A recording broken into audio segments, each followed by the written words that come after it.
Eu ainda lembro do cheiro de café que tomava conta da casa todas as manhãs de domingo.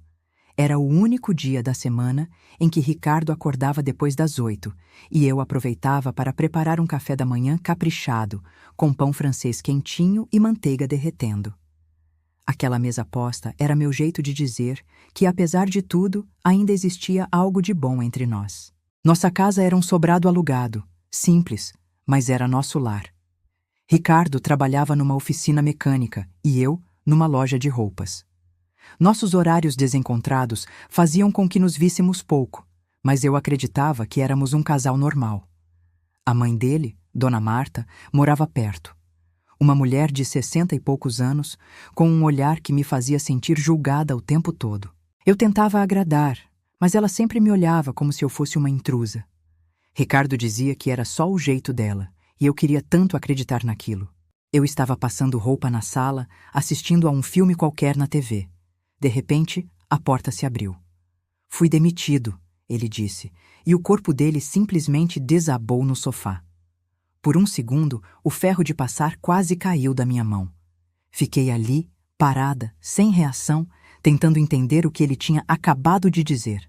Depois de 15 anos trabalhando na mesma oficina, meu marido, Ricardo, estava na rua. O seu Jorge falou que o movimento caiu muito, que precisa cortar gastos. A voz dele estava áspera, derrotada.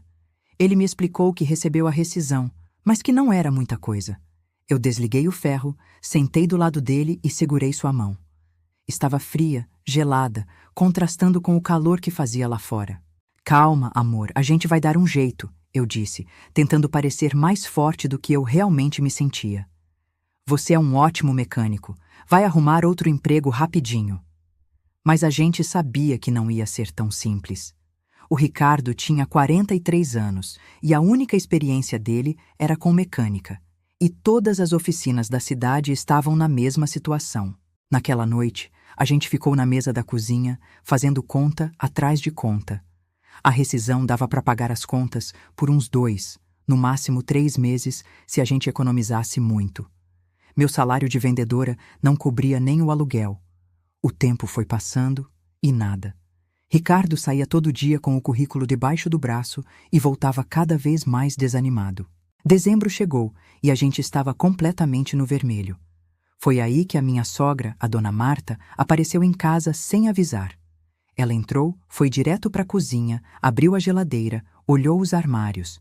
"Vocês estão passando necessidade", ela afirmou, não perguntou. E depois de um sermão, ela me disse que ia ajudar, mas que tinha condições. A primeira era que a gente almoçasse na casa dela todos os dias, para economizar e para ela garantir que o filho estava se alimentando bem. A segunda, ela emprestaria o dinheiro, mas queria ver todas as nossas contas, todos os recibos, para controlar cada centavo. Era humilhante. E o pior. Ela me contou que o Ricardo já tinha ido atrás dela, pedido ajuda e concordado com tudo, sem nem ter falado comigo antes. Ele chegou em casa e eu estava ali, sentada, olhando para o cheque que ela deixou na mesa. "Por que você não me contou, Ricardo?" Eu perguntei com o coração apertado. "Eu não queria te preocupar", ele respondeu com o rosto cansado. "E as condições dela? Você aceitou aquilo?"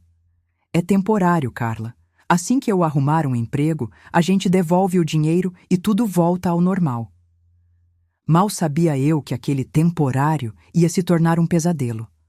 Os almoços na casa da minha sogra eram uma tortura. Cada garfada vinha com uma alfinetada disfarçada de conselho. "Carla, você precisa aprender a temperar o feijão assim, o Ricardo adora." Ou, "Quando vocês tiverem filhos, eu vou te ensinar a fazer papinha de verdade."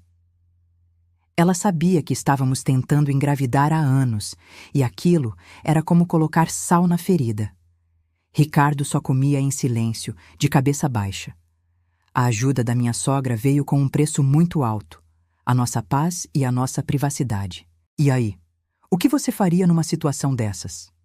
Aceitaria a ajuda, mesmo com essas condições humilhantes, ou tentaria dar um jeito sozinho, correndo o risco de perder tudo? "A gente vai conseguir", eu disse com a voz firme. "A gente sempre consegue." Mas ela me olhou com um misto de pena e desprezo. "Conseguir? Vocês estão comendo na minha casa há meses porque conseguem? Ricardo, meu marido, interveio. Chega, mãe. Foi a primeira vez que o vi confrontá-la. Estou sendo cruel, ele disse. A gente está feliz com a notícia. A senhora podia pelo menos fingir que está feliz também. Depois daquele almoço tenso, a tática dela mudou. Dona Marta virou a avó mais solícita do mundo. Comprava vitaminas, insistia para eu comer mais, tudo para cuidar do neto. Ela já tinha decidido que seria um menino. Você precisa parar de trabalhar, ela dizia. E quem vai pagar as contas? Eu rebatia. O Ricardo sustenta vocês. Nós dois sabíamos que o salário dele mal pagava o aluguel. A armadilha estava sendo montada. Ela se ofereceu para cuidar do bebê quando eu voltasse a trabalhar. Se aceitássemos, a dívida com ela seria eterna. Se recusássemos, seríamos ingratos. E então, o golpe final. Com 5 meses de gravidez, a loja onde eu trabalhava fechou. Crise. Fui demitida. Cheguei em casa e desabei. O choro veio do fundo da alma. Vamos ter que aceitar mais ajuda da minha mãe, Ricardo disse, derrotado. No dia seguinte, ela apareceu em casa. Vocês vão morar comigo, ela anunciou, não perguntou. Eu tenho 2 quartos vazios. Vai criar meu neto na rua? Ricardo não reagiu. É temporário, ele sussurrou para mim, mas essa palavra já tinha perdido todo o sentido. A mudança foi um funeral. Nossas poucas coisas foram para o menor quarto da casa dela. O quarto do bebê vai ser o do lado, ela disse. Já mandei pintar de azul. A convivência era um inferno disfarçado de normalidade. Ela controlava o que comíamos, a que horas chegávamos, o tempo no banho. Ricardo começou a beber cada vez mais para fugir daquela realidade. E eu, com 7 meses, pés inchados e a barriga pesada, me sentia uma prisioneira. Dona Marta já tinha comprado todo o enxoval, sem me consultar. Seja grata, ela dizia. Eu estava engasgada de tanta gratidão. A gota d'água foi quando a ouvi no telefone com a irmã. O Ricardo merecia coisa melhor, mas fazer o quê? Casou com ela. Pelo menos vou poder criar meu neto do jeito certo. Criar meu neto. Como se ela fosse tomar o meu filho. Eu a confrontei. Ela não negou. Pelo contrário. E ele não merecia? Ela disse com uma crueldade que gelou minha espinha. Conte para ele. Veja o que ele vai escolher. Você ou o teto sobre a cabeça do filho dele. Naquela noite, eu contei tudo para o Ricardo. A resposta dele... Ela está estressada. Você está exagerando. Exagerando. Aquela palavra foi a minha sentença de libertação. No dia seguinte, procurei meu cunhado. Consegui um quartinho nos fundos da casa de um conhecido. Quando contei para Ricardo, ele explodiu. Você foi pelas minhas costas? Fui fazer o que você não tem coragem, eu gritei. Ela te humilhou. Ela nos ajudou, ele rebateu. A discussão foi feia. Mas eu sabia que tinha tomado a decisão certa. Não era sobre luxo, era sobre dignidade. Era sobre proteger meu filho de um ambiente tóxico, mesmo antes de ele nascer. Essa história mostra que, às vezes, a ajuda vem com... Estão discutindo sobre o quê? A voz da minha sogra, Dona Marta, invadiu o quarto. Sobre sairmos daqui, eu disse, grávida de 8 meses. Ela riu. Sair? Sem emprego? Dignidade é não precisar pedir dinheiro emprestado. Meu marido, Ricardo, gritou com ela, mas Dona Marta continuou. Eu sustento vocês 2 há meses. Foi aí que eu disse as palavras que mudariam tudo. Prefiro morar na rua do que continuar aqui. Ela me expulsou, pois vá morar na rua com meu neto. Saí de lá, arrasada, e fui para a casa da minha prima. Ricardo chorou, implorou para eu voltar. Mas eu não podia. Eu não queria que meu filho crescesse vendo a mãe ser humilhada. Eu precisava recuperar minha dignidade. Para saber o que aconteceu depois que meu filho nasceu e como uma revelação surpreendente mudou o jogo, assista à parte 2. A reviravolta veio 6 meses depois. Dona Marta teve um AVC. Não foi grave, mas o suficiente para precisar de cuidados. A irmã dela morava longe, não podia ajudar. E sobrou para quem? Para o Ricardo. Ele chegou em casa completamente dilacerado e disse, ela precisa de mim. E eu respondi, eu sei, Ele olhou para mim, esperando uma briga, e perguntou: Você não vai me impedir? Eu fui clara. Eu nunca te impedi de nada, Ricardo. A única coisa que eu pedi foi para você não me obrigar a nada. Ele ia visitá-la todos os dias depois do trabalho. Eu não ia. O Miguel também não. Era o meu limite, a minha condição para que nosso casamento continuasse. Até que um dia ele voltou com uma carta na mão. A letra era trêmula, mas dava para ler. Carla, não espero perdão. Talvez nem mereça, mas preciso dizer que estava errada. Eu via em você tudo o que eu tentei não ser, e por isso te tratei tão mal. O Miguel precisa da mãe dele. O Ricardo precisa da esposa. E eu preciso aprender a ser só a avó, não a dona de tudo. Se puder, traga meu neto para me ver. Prometo me comportar. Assinado, Marta. Eu li aquela carta umas 3 vezes. Não era um pedido de desculpas completo, mas era alguma coisa, sabe? Ricardo me perguntou o que eu achava. Eu acho que as pessoas mudam, às vezes. Uma semana depois, levei o Miguel. Ela estava diferente, menor, mais frágil e também mais humana. Ela olhou para o Miguel, que já engatinhava, e disse: Ele é lindo, puxou o pai. Foi a primeira vez que ela admitiu qualquer semelhança. As visitas se tornaram semanais. Ela se esforçava para não dar palpite, não criticar. Às vezes, o velho hábito escapava, mas ela se corrigia na mesma hora. Quase 1 ano depois do AVC, ela me chamou para conversar a sós e me deu uma caixinha de veludo. Dentro, um anel de ouro.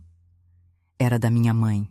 É para passar para a mulher do meu filho um dia. Você é a mulher dele, e uma boa mulher, melhor do que eu fui. Dona Marta viveu mais 3 anos. Quando ela faleceu, foi tranquila, durante o sono. E no testamento deixou a casa para o Ricardo vender e usar o dinheiro na educação do Miguel. E para mim, ela deixou outra carta. Nela dizia que entendeu que o amor de mãe às vezes cega, machuca quem está por perto. Ela escreveu: Eu disse uma vez que você não tinha dignidade. Estava errada. Você tem mais dignidade no seu mindinho do que eu tive na vida toda. Chorei lendo aquilo. Chorei por tudo que passamos, pelo tempo perdido. Chorei pela mulher que ela poderia ter sido. Hoje, 5 anos depois, ainda sinto o peso daqueles dias. Mas não sinto mais raiva. Entendi que todos carregamos nossas feridas e nossos medos. Eu aprendi que dignidade é saber manter a cabeça erguida, estabelecer limites e, acima de tudo, entender que as pessoas são complexas. E que, às vezes, o que parece crueldade é só medo disfarçado. Essa jornada foi longa e dolorosa, sua mãe fez isso. Mas eu não cancelei o cartão imediatamente. Deixei ela usar por mais uma semana e cada compra era um novo registro com localização e tudo documentado. Ela foi para Gramado, ficou no melhor hotel, comeu nos melhores restaurantes. Quando voltou, bronzeada e satisfeita, me ligou. Preciso conversar com você sobre o cartão, ela disse, com a maior naturalidade. Pode falar. Houve um engano. Peguei seu cartão sem querer. Vou devolver. Não precisa. Pode ficar com ele. Silêncio do outro lado. Como assim? Considere um presente de despedida, dona Marta. A senhora sempre quis me ensinar sobre dignidade, né? Então vou te ensinar uma coisa sobre caráter. A diferença entre nós duas é que eu nunca roubaria da senhora. Nunca pegaria escondido. Nunca fugiria com o que não é meu.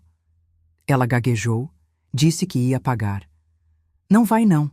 E sabe por quê? Porque eu tenho todos os comprovantes.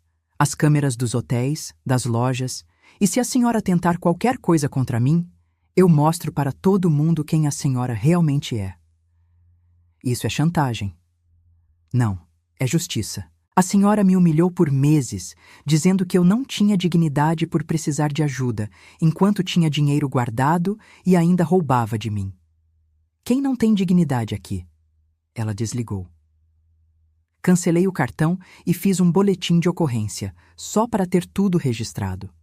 Quando contei ao meu marido sobre o dinheiro que a mãe dele tinha, a briga foi feia. A gente passou fome na sua casa, mãe, ele gritou. Carla perdeu o emprego grávida e a senhora tinha dinheiro guardado. A relação deles nunca mais foi a mesma, Mas sabe o que mais me marcou? Foi perceber que ela era tão quebrada quanto nós. Todo aquele controle vinha de uma insegurança profunda. Ela tinha tanto medo de ficar vulnerável que preferiu ver o próprio filho passar necessidade.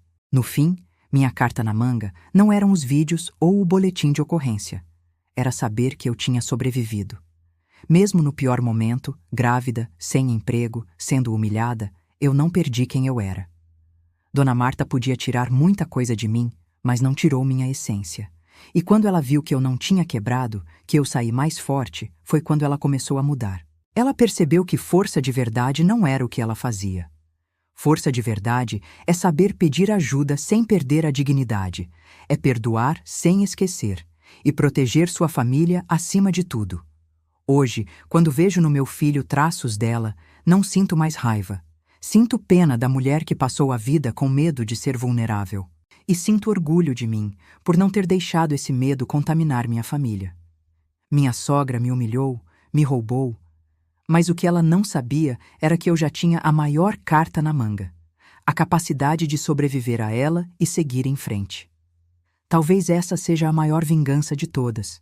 Viver bem, criar meu filho com amor e não deixar que a amargura dela destruísse a minha vida. Quando olho para minha família hoje, eu sei que cada lágrima valeu a pena, porque nos trouxe até aqui. E aqui, apesar de tudo, é um bom lugar para estar. Obrigado por ouvir minha história até o final. Se você também já passou por algo parecido, compartilhe sua experiência nos comentários. Não se esqueça de curtir e se inscrever no canal para mais histórias como essa. Um grande abraço e até a próxima.